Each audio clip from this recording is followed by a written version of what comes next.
9월 16일 목요일 새벽 예배를 하나님 앞에 올려드리겠습니다. 출애굽기 15장 22절에서 27절입니다. 모세가 홍해에서 이스라엘을 인도하매 그들이 나와서 수르 광야로 들어가서 거기서 사흘 길을 걸었으나 물을 얻지 못하고 마라에 이르렀더니 그곳 물이 써서 마시지 못하겠으므로 그 이름을 마라라 하였더라.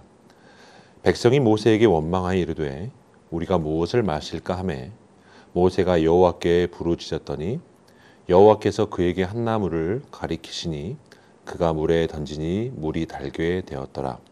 거기서 여호와께서 그들을 위하여 법도와 율례를 정하시고 그들을 시험하실세 이르시되 너희가 너희 하나님 나 여호와의 말 들어 순종하고 내가 보기에 의를 행하며 내 계명에 귀를 기울이며 내 모든 규례를 지키면 내가 애굽 사람에게 내린 모든 질병 중 하나도 너희에게 내리지 아니하리니 나는 너희를 치료하는 여호와임이라. 그들이 엘림에 이르니 거기에 물샘 12과 종려나무 70그루가 있는지라. 거기서 그들이 그물 곁에서 장막을 치니라. 오늘 본문은 홍해 바다를 건넌 후 시내산까지 가는 여정 중에 있는 광야 시험 기간입니다.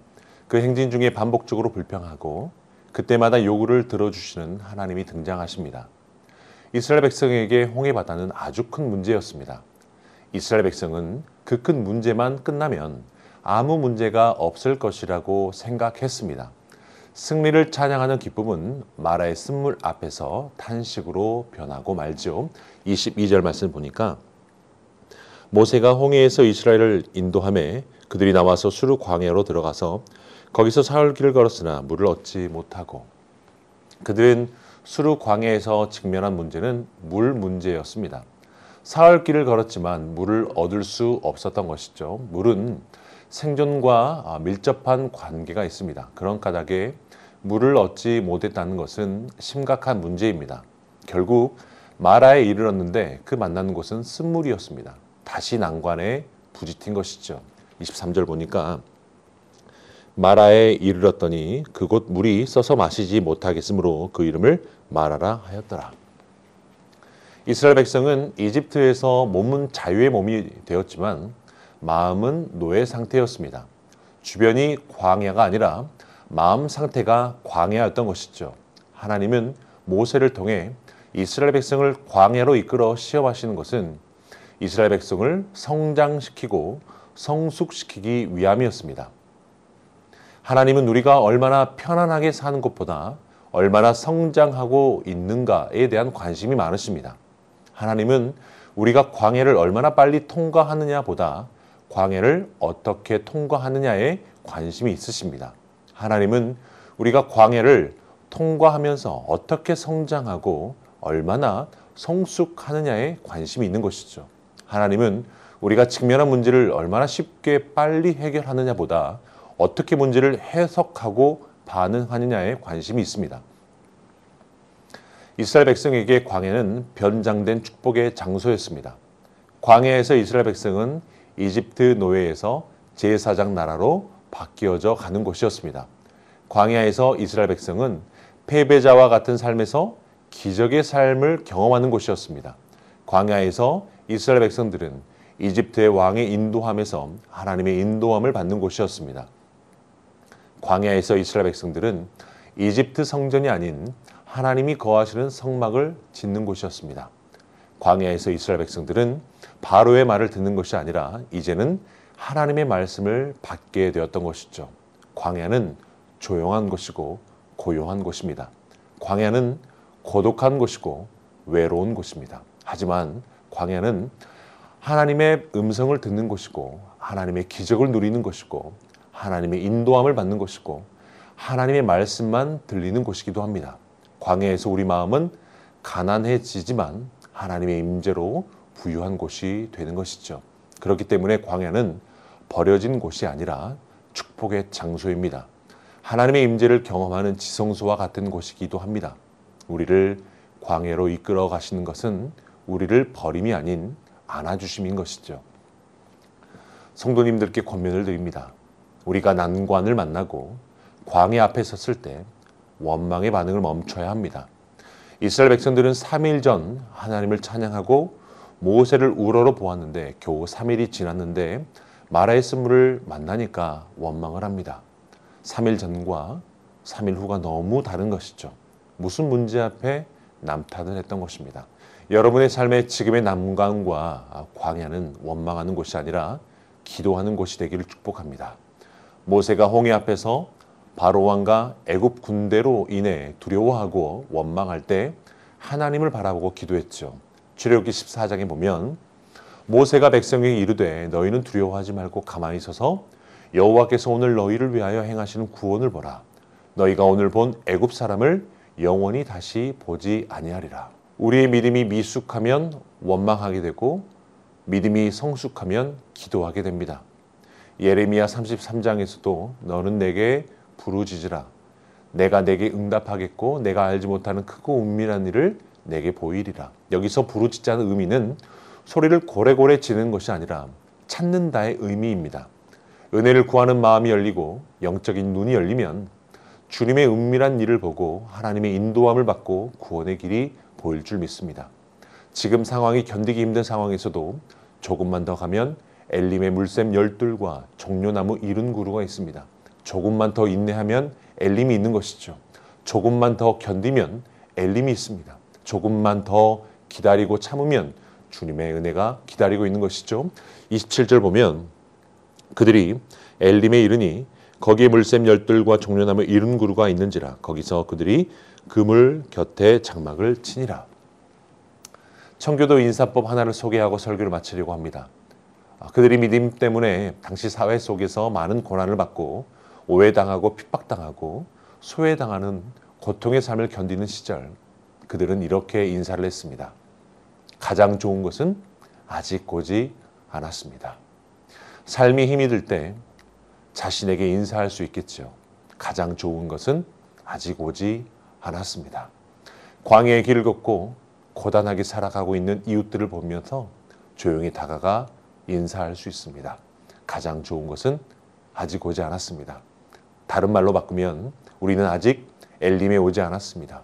여러분의 인생의 여행 속에서 아직 엘림이 오지 않았기에 힘에 겹지만 오늘도 소망으로 하루를 살아가고 견뎌가는 여러분 되기를 주의 이름으로 축복합니다. 우리 말씀 의지해서 함께 기도하겠습니다. 하나님 우리에게 예비하신 가장 좋은 것을 기다리며 고대하며 기도하며 살아갈 힘을 주옵소서. 우리가 그리스도를 본받고 닮아가게 하시고 생명의 부활을 소망하며 오늘을 살아갈 힘을 얻게 하옵소서. 성도들 중에 지치고 힘든 여정을 보내고 있는 분들을 위해 기도하게 하시고 함께 울고 함께 울어줄 수 있게 하옵소서. 합심하여 기도합니다.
교회를 위해서 기도할 때 세순교회가 그리스도를 닮아가고 42년의 여정 가운데 함께 하심 같이 앞으로의 시간도 주님과 동행하는 교회가 되게 하옵소서. 10월 3일 임직자 선출 공동의회를 통해 세워진 분들이 주님의 마음을 갖고 성실하게 충성되게 교회를 섬겨가게 하옵소서. 이 학기 순모임 가운데 성실함과 하나됨과 기쁨과 은혜가 넘치게 하옵소서. 합심하여 기도합니다.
나라와 열방을 위해서 기도할 때 코로나 상황 속에서도 복음 전파와 하나님의 영광을 드러내는 예배에 걸림돌이 없는 일상이 속히 오게 하옵소서.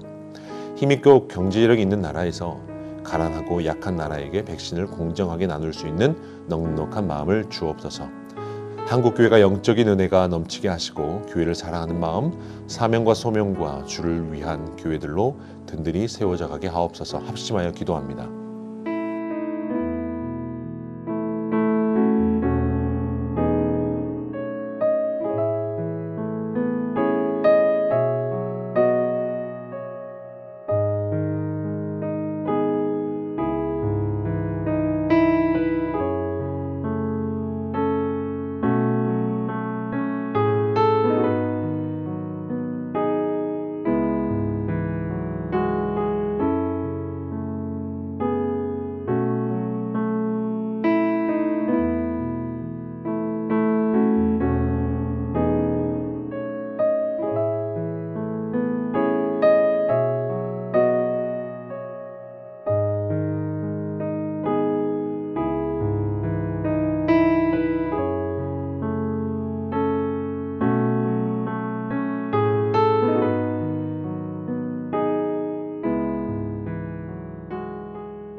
우리 탄자니아 김현석 고미라 선교사님을 위해서 기도합시다.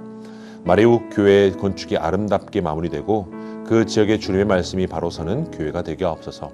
함께 동역하는 16명의 스태프들의 건강을 지켜주시고 각자의 영역에서 리더로 성장해 나가게 하옵소서. 호환우들을 위해서 기도하겠습니다.